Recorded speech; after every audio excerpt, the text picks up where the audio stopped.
de rua e das redes sociais. O petista defende que essas organizações deem o tom do trabalho nos estados com o objetivo de manter a militância engajada e buscar o voto dos indecisos, que nestas eleições podem ser decisivos em um eventual segundo turno, já que a distância entre o Lula e o Flávio nas pesquisas eleitorais tem diminuído e o número de indecisos ainda é muito grande. Conforme, por exemplo, a última pesquisa BTG Nexus, que a gente até estava mostrando agora há pouco, 46-45, muito próxima.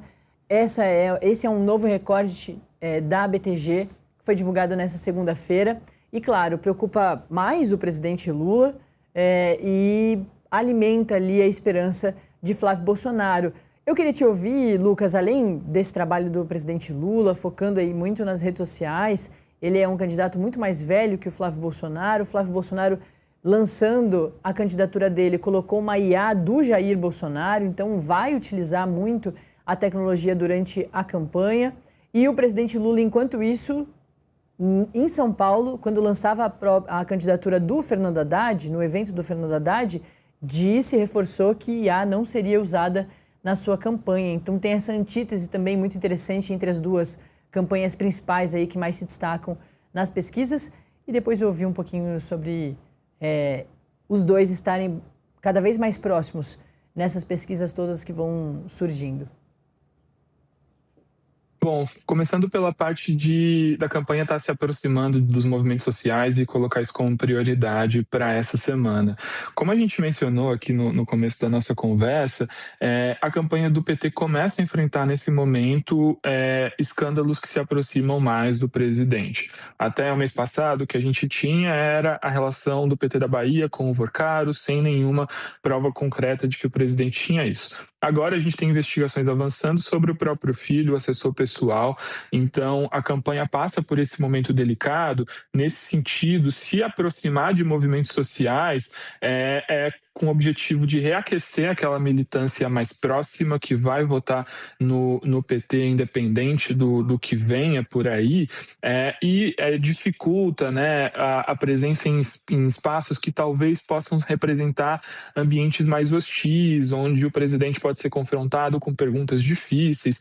Então, boa parte da estratégia do PT até agora tem sido de evitar esses ambientes. Não à toa, o Lula evitou participar do primeiro debate presidencial. Até o momento está confirmado na sabatina do Jornal Nacional que vai ter essa semana, mas é uma campanha que está estudando com muita cautela quando se comprometer nesses ambientes que podem ser hostis. E aí, daí que vem essa necessidade de se aproximar com esses movimentos sociais e que, vale destacar também, são importantes capilarizadores de mensagem, né? Então, eles recebem ali a narrativa da campanha e conseguem dispersar junto a outros segmentos sociais. Agora, quando a gente fala de IA, isso é bem interessante, porque o Lula, ele passa pelo mesmo problema que o Joe Biden passou nos Estados Unidos.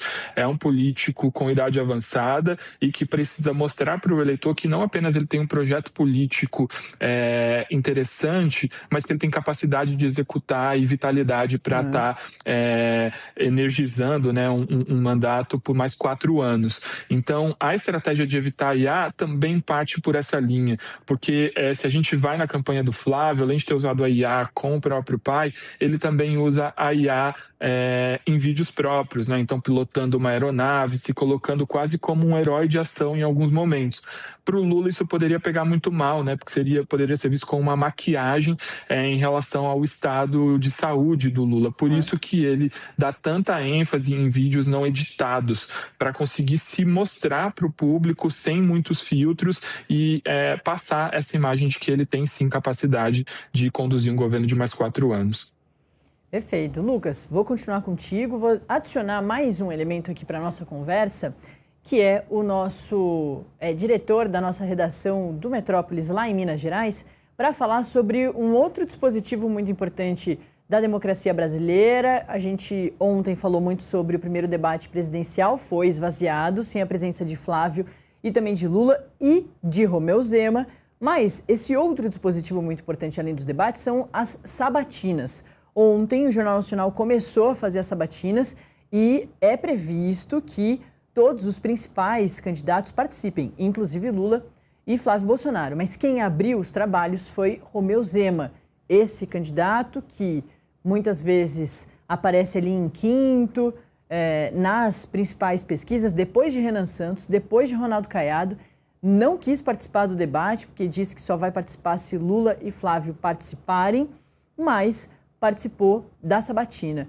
E o nosso Rafael Veleda, que já está aqui com a gente na ponta na ponta da linha, o Veleda, e também com as informações na ponta da língua, sobre esse resumão da participação do Romeu Zema no Jornal Nacional ontem na sabatina. Bom dia. Bom dia, Nath. Bom dia para todo mundo que está acompanhando. Pois é, Nath. Zema abriu ontem as sabatinas da Rede Globo, estão sendo feitas após o Jornal Nacional, né? Acaba o Jornal Nacional. Ontem começou às 9 da noite. Eu imagino que deva ser mais ou menos esse horário no resto da semana. E foi uma sabatina dura para o Zema. Acho que ele não estava tão preparado quanto ele imaginou. Ele não pôde usar esse espaço para mostrar muito das propostas dele, para falar das ideias de governo dele, porque ele foi colocado na defensiva pelos entrevistadores. Cumprimentar aqui nossos colegas, a Renata Vasconcelos e César Tralli, fizeram uma boa entrevista com o Zema e deixaram ele na defensiva a maior parte do tempo, enfrentando o contraditório, enfrentando números do governo dele, questões relacionadas à dívida de Minas, que cresceu durante a gestão dele e que não foi paga porque tinha uma decisão do STF que permitia que não fosse paga na maior parte do período que ele teve no poder. Então, ele foi colocado contra a parede com essas questões de gestão, que ele se diz um bom gestor, questões de violência contra a mulher, foi onde ele conseguiu ali o maior destaque, mas foi um destaque negativo, porque ele cometeu um ato falho, né? Ele falou que ele tem muitos programas contra as mulheres, ele queria dizer contra a violência contra as mulheres, faltou uma palavra, mas o que ficou foi esse corte. Então, foi o que ele tirou de corte que mais chama a atenção nas redes, foi algo negativo para ele. Não soube explicar as questões de como ele vai lidar com a segurança pública à la Bukele, né, que ele diz que é um exemplo para ele. Aí os entrevistadores falaram, mas lá não tem habeas corpus, não tem direitos, e ele diz que não vai desrespeitar as leis brasileiras, mas aí fica uma coisa que não casa, né?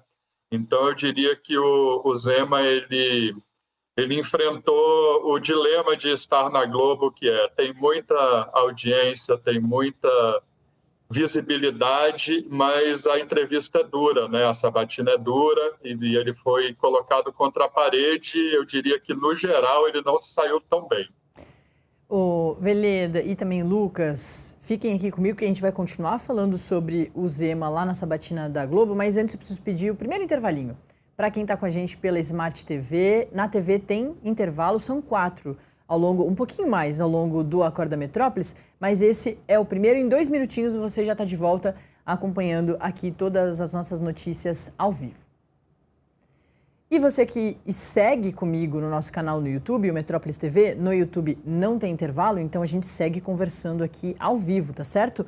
Um abração para todo mundo que manda mensagem para mim aqui. O Jorge acabou de mandar mensagem, o Halider já está desde cedinho, Letícia também, o Rap do Caribe. Rap do Caribe participa também de todos os programas. Ontem eu estava apresentando o Agora Metrópolis, diretamente lá dos nossos estúdios de São Paulo, e o Rap do Caribe estava mandando mensagem para a gente lá às 2h30 da tarde. A Taline também, o Luiz, o Marco Aurélio, também a Mislene mandou mensagem, o Savoy, o Matheus todo dia está aqui comigo. Matheus, bom dia, valeu pelas mensagens, viu? Sempre muito carinhoso e fofo. Olha, os Salmos também, vira e mexe aparece acompanhando a nossa programação. O Leonardo, o Fio já tinha mandado mensagem também, reforço, e a Val Guedes.